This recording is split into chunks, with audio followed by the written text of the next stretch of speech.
पिछले 10 सालों में एक रिपोर्ट के मुताबिक तकरीबन 1 लाख स्कूल्स बंद हुए हैं। ये बजट जो है वो बराबर एजुकेशन पर से घटता चला जा रहा है। ये बहुत सारे स्कॉलरशिप्स, स्पेशली जो माइनॉरिटीज के लिए जो स्कॉलरशिप्स थी और दलित और दूसरे लोगों के लिए, वो स्कॉलरशिप्स में कमी आ गई। रिसर्च का बजट कम हो गया।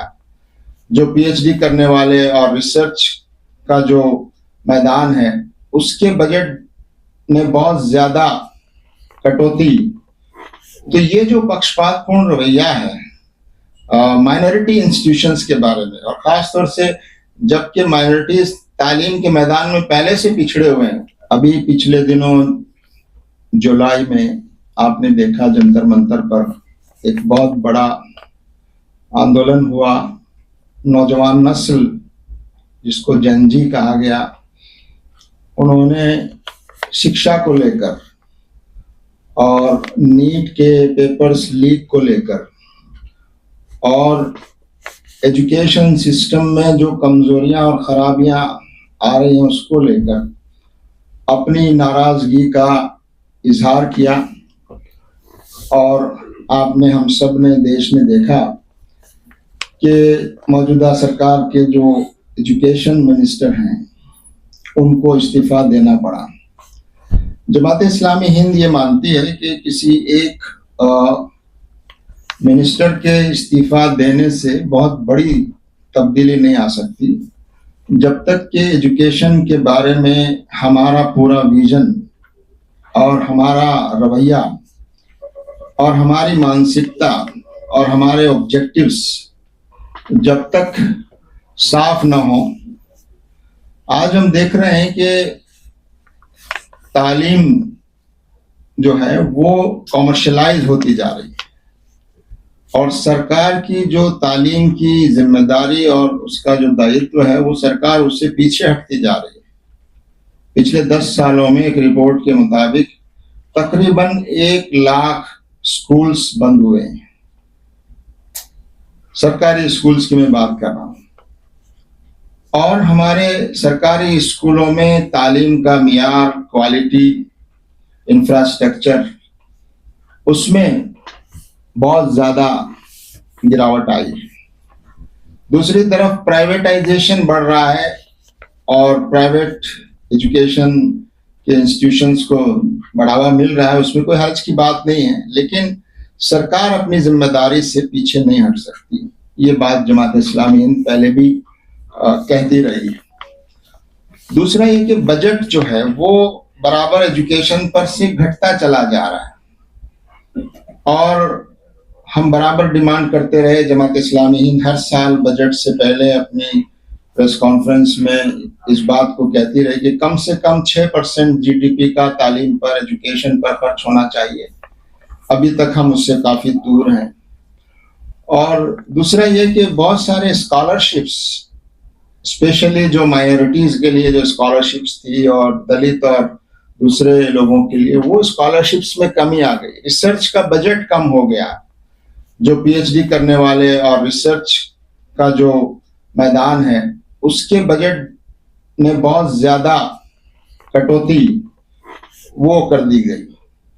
तो ये हम सब के लिए बहुत ज्यादा अफसोस की बात है। दूसरी तरफ सरकार ने तालीमी इदारों के बारे में, इंस्टीट्यूशंस के बारे में जो भेदभावपूर्ण रवैया अपनाया पिछले दिनों, रामपुर की मोहम्मद अली जौहर यूनिवर्सिटी के बारे में जिस तरह की चीजें की गई, और अभी भी वो खतरा टला नहीं है, कोर्ट ने उसको स्टे किया है। लेकिन आप देखते हैं जिस सरकार की जिम्मेदारी ये है कि वो तालीम को आगे बढ़ाए, लोगों को ज्यादा से ज्यादा तालीम हासिल करने के लिए अवसर और मौके प्रदान करे, वो बनी बनाई यूनिवर्सिटीज को एक पॉलिटिकल एनिमिटी और एक राजनीतिक दुश्मनी के आधार पर एक ऐसा इदारा जो सिर्फ कम्युनिटी के लिए नहीं बल्कि पूरे मुल्क के लिए बहुत मुफीद है, उस इदारे को सिर्फ ये कहकर के उसकी बिल्डिंग्स जो है वो प्रॉपर नॉर्म्स के मुताबिक नहीं है, उसको डिमोलिश करने की बात कही गई, नोटिस दिए गए। तो ये जो पक्षपातपूर्ण रवैया है माइनॉरिटी इंस्टीट्यूशंस के बारे में, और ख़ास तौर से जबकि माइनॉरिटीज़ तालीम के मैदान में पहले से पिछड़े हुए हैं, उनको तो और ज़्यादा बढ़ावा देने की ज़रूरत है और ज़्यादा उनको आगे बढ़ाने की ज़रूरत है। लेकिन सरकार का ये रवैया बहुत ही ज़्यादा चिंताजनक है। नई जो एजुकेशनल पॉलिसी आई है, उस पॉलिसी में कुछ अच्छी बातें भी हैं, लेकिन हम ये देख रहे हैं कि हमारी नेशनल एजुकेशन पॉलिसी में मॉरलिटी के नाम पर और मॉरल एजुकेशन या एथिकल एजुकेशन के नाम पर जिस तरह से एक खास कल्चर को थोपने की कोशिश की जा रही है और एक खास मजहब की जो रिवायात है और जो उनकी चीज़ें हैं उसको धीरे धीरे तालीम के निसाब में, सिलेबस में और टेक्स्ट बुक्स में जिस तरह से डाला जा रहा है, वो हम समझते हैं कि हमारे लिए बहुत नुकसानदेह है। हमारा कॉन्स्टिट्यूशन जो है वो सभी लोगों को एक ऐसी तालीम देने की बात करता है जो एक अच्छा शहरी बनाए, जो एक जिम्मेदार शहरी बनाए, जिसमें स्किल्स भी हों और आने वाले नए दौर के चैलेंजेस का मुकाबला करने की ताकत वो नस्ल रखती हो। तो उन चीज़ों पर तवज्जो देने की ज़रूरत है। साथ ही हमारा मुल्क एक प्लूरल सोसाइटी है, एक डाइवर्सिटी वाला मुल्क है। हमारे कॉन्स्टिट्यूशन में तमाम वर्गों को बराबर का अधिकार दिया गया है, आज़ादी दी गई है।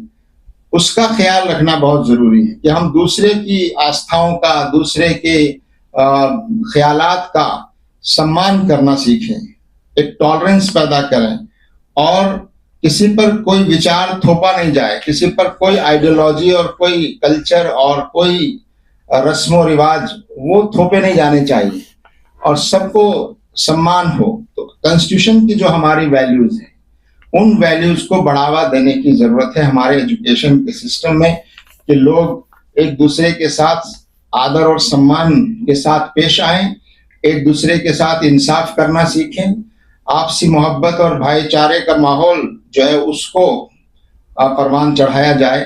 इन चीज़ों को एजुकेशन में शामिल करने की ज़रूरत हम महसूस करते हैं। तो हम समझते हैं कि